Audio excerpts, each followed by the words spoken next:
برادری سوال کردند که آیا در شریعت اجازت است که در روز جمعه مسلمانان همدیگر را جمعه مبارک گفته مبارکباد گویند و یا با واسطه پیامک ها و یا دیگر وسایل به دوستان و نزدیکان پیام فرستاده آنها را مبارکباد گویند.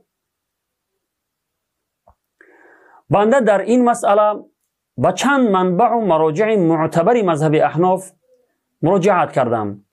میخواهم خلاصه آن را برای شما بیان نمایم.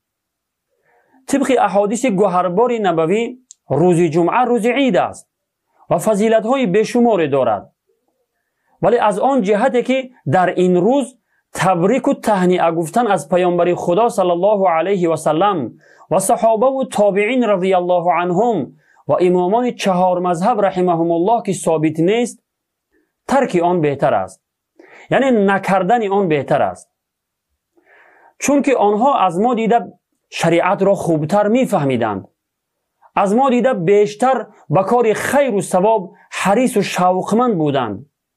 پس چرا آنها به روز جمعه یکدیگر را مبارکباد نمی گفتند و برای همدیگر جمعه مبارک نمی گفتند؟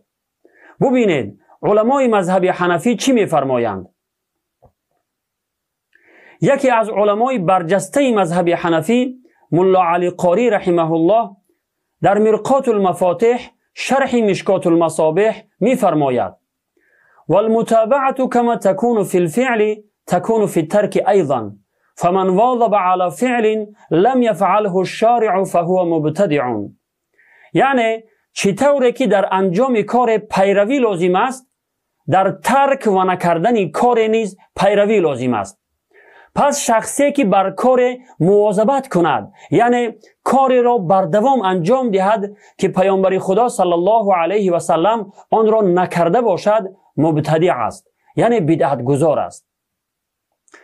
مجدد الف ثانی شیخ عبدالحق محدث دهلوی رحمت الله علیه نیز که یکی از علمای بلندپایه مذهب حنفی است، در اشعة اللمعات به همین مضمون نوشته است که آن این قول ملا علی قاری رحمت الله علیه را تصدیق می کند.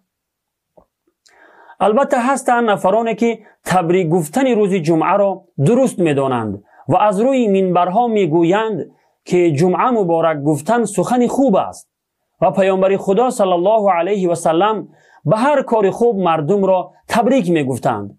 مثلا در توی تبریک می گفتند، برای فرزند نوزاد تبریک می گفتند و غیره. با چنین دلیل ها می گویند که جمعه مبارک گفتن درست است.